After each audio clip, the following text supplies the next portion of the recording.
Deep in the rainforest, behind Mount Cameroon, is Koto One village, a community of over 529 households living together for centuries now.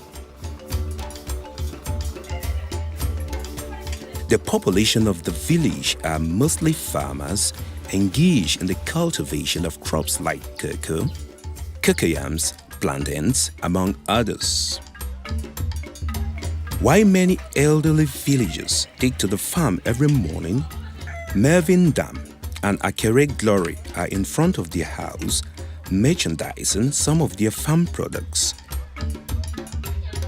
A new page was announced to the people of Koto One, who for centuries have lived in darkness, when our company SunErgy Cameroon brought the news of the electrification of the village using solar energy. The drive was motivated by the need to improve on the living conditions of the people who increasingly consider themselves abandoned and forgotten by the government or political elites. Some 5 years ago, I made a trip in this region, and along this road there are some 11 villages. We passed by these villages and we talked to the people, and that's how we discovered it. But actually, it was one man from Cameroon, Dr. Kinney. I met him in Finland, and I told him about my ideas to give solar power, cable television and internet to people in order to enable them to escape poverty. So he invited me to Cameroon, and I went, and he took us to this region. You cannot travel through this area without being touched. And you know, even now, when I go here, sometimes I want to cry. Because when I see how hard people are struggling and how tough life is. I mean, if you are not being touched driving through this area, you are not human. Every child in this village could be my child, it could be my grandson. Every girl could be my daughter. Every woman could be my wife and my mother and my father. And I think we need to get this human face on business. Yes, business must be viable and sustainable. You must make money, but there must be this human face. So I like to think about ourselves that we are taking business one step further. That's how I like to see it. The idea of SunErgy is to enable people to escape poverty. And in order for them to escape poverty, they need the tools like electricity, cable television, internet. So you need to make technology available, but you also need to make it affordable. So there must also be some financing available to them.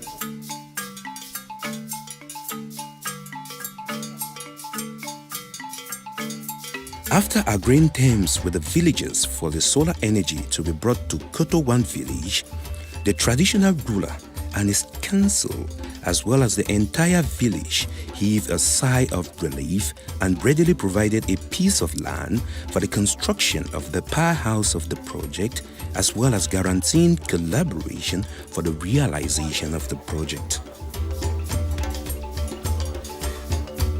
In return, SunErgy Cameroon, as required by the Traditional Council, made available some items for the performance of a traditional libation as royalties to call on the ancestors to bless and protect the project. They included a goat, 2 bags of rice and salt, crates of beer, and 5 liters of wine were made available for that purpose.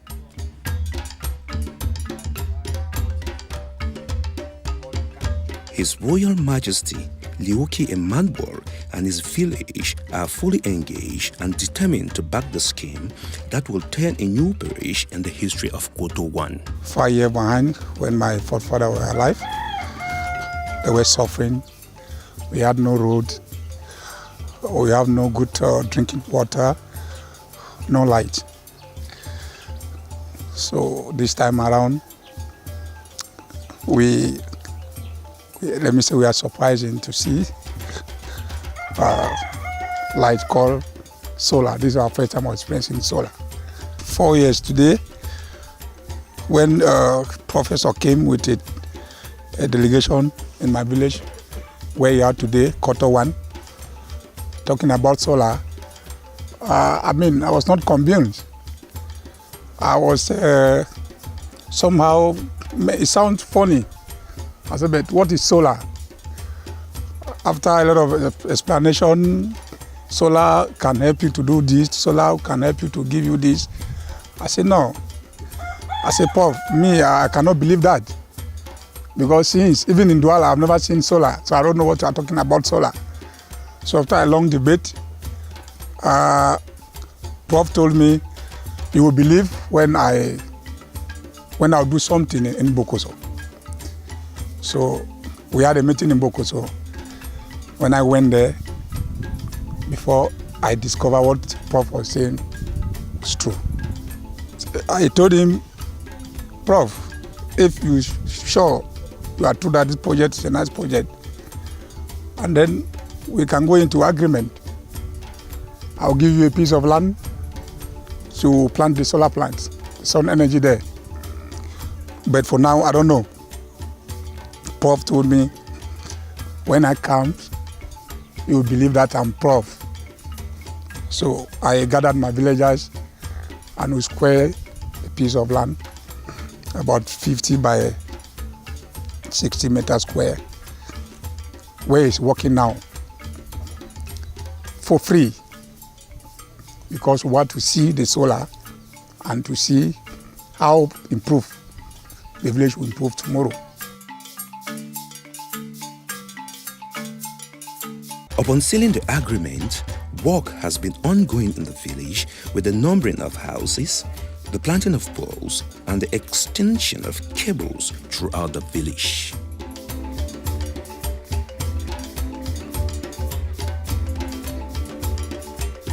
A choice piece of land given by the villagers for the purpose of this project, located almost in the middle of the village, will host the powerhouse of the project. Construction works are also ongoing at this level. When we came here initially, this place, they used to call it the evil forest. It was a lot of trees and nobody wanted to use this part. So they gave us this piece of land. It's about 50 by 60. And I had to bring a caterpillar all the way from Douala. I came here and I had to level this piece of land that you see. So what we intend to do is that this piece of land, for now, we intend to put about 350 PV panels. And these panels, we would all, we would all link up everything back into the house that I just constructed there. We would connect all of them because that's the main powerhouse. We shall have a small office outside the gate there, and there I will now have to put a container. But this is where I actually intend to be. You see, we have what we call a 10-key solution system.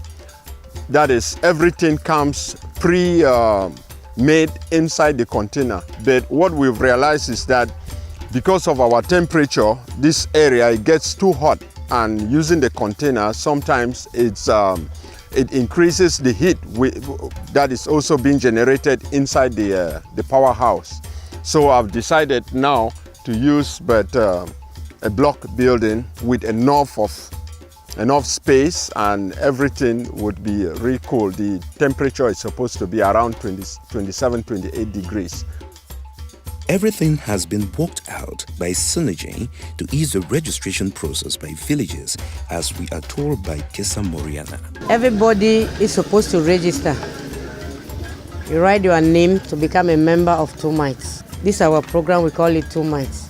We work only with registered clients. And then the program is in 2 phases, the solar and the microfinance.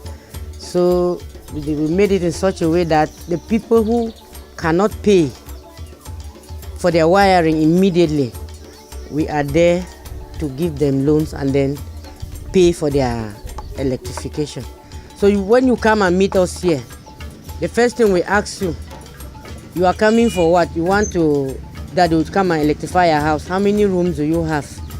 You tell us, for example, you have about 9 rooms. I will calculate how much the 9 rooms will cost. We'll prepare the paper and give to the client. The electricians now will go and do the electrification. After meeting the required conditions by SunErgy, the family of Mohana Lucas Liwole are witnessing the cabling and wiring of their house by the technical team of SunErgy Cameroon, an activity also taking place in other households that have indicated interest. Mr. Lucas has a 5-bedroom and with one tenant in his house.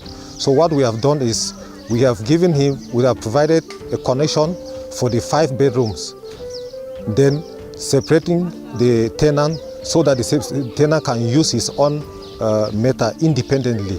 So we have provided the tenant with a supply cable which will supply energy from the main grid, and then the breakers which will protect the household for any short circuit, and then we provide junction boxes where we do our connection to link the switches, the bulbs, and we do the sockets for the user to be able to use the appliances. Hancho Solange, a Form 5 student of GBH's Bengwe, lives in Koto village with her family. It has not been easy to put up in darkness since her family came to the village 9 years ago, especially for she and her siblings who are all students. They have to convince their father to get registered with SunErgy so as to get their house electrified when they discovered that he was not eager in the process. Since we heard that there's a solar program coming here, we've been waiting for this for so long. So I came here and I saw that the program is really working, so I was very happy about it. My dad was like insisting not to register. We told him to register in. So he did and register. He was among the first people that registered in the solar program. There was no light here. We find it too difficult to read our books because the solar will only remain in the parlor and our phone will always get low. So this solar will be very advantageous for all of us students in this place. This cocoa farmer, Mboyam Godwin, looks the coming electrification scheme with lots of expectation. We feel as if government has forgotten us, as if people are not behind this mountain. We love watching television, and here we don't have the means to watch television. Not that we cannot buy television, but because of light, we cannot watch television, which is very important. We are supposed to be watching news, so without light we cannot watch television. We have been spending so much on buying petrol and buying kerosene. In fact, we have been spending so much without light. Young Emilia is in the kitchen preparing food for the family. She was born and have lived her life in Kotowan. Emilia is impatient to witness a new era in the history of Kotowan village. This is my place, this is my land, and this is my village. My uncle is a chief in Koto, so I'm staying here. I go here and I'm married here. When I heard that the light is coming from Kotowan, I'm very glad because even my mother did not see the light, but I know that even the road will also come. As the light have come, we will also have the roads. Do you feel bad for your children? Yes, because they move from one place to another that I did not like.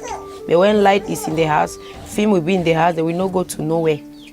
Mekam Pascal went out of business in Kotowan because he could not sustain the daily purchase of fuel to electrify his business structure. He hopes to bounce back when SunErgy finally lights up the village in the coming weeks. Apart from being a farmer, I'm also a small businessman. I used to operate in a snack bar, but due to no light, I had to stop it. Because, you know, if you want to put on, let's say, a generator every day, after the day, you will think of how you did the business and you will see that you've spent a lot of money for the fuel. At the end of the day, you will make no profit. So I thought it was that I can only start it all over again when there will be light. The light is just a few days from now. We are very, very much excited, and everybody is planning, not only me, to start off with something, because you know when there is light, there is development. With the coming of electricity to Koto 1, the traditional ruler of the village is calling on all the subjects who left to seek other opportunities in electrified towns to return home. I'm very happy. I'm advising my people that they should not bother what is going on. It's for the interest of our children tomorrow. If I can be in the village like Koto, I have cable network, I have light in my house. I mean, I'm also in Yaoundé too. Because when we have our cable network, I mean, we do the same like what Douala people are doing. We sit in our house and talk to Europe, do our business, do everything. Why the people of Koto 1 wait in expectation to finally see a new dawn in their community that hosts more than 3,500 people, Professor Steen believes that if this project could see the light in an enclosed rainforested Koto 1, it is possible anywhere else in the world. This has been an uphill battle all the time. And I think in order to do this, and in order to provide people with what we are trying to do, we must be willing to take that struggle it is to make it come true. No, it's not easy. It has not been easy. But as the Americans say, it's not easy, but it's doable. So it's doable, yes. But don't for 1 minute think it's easy.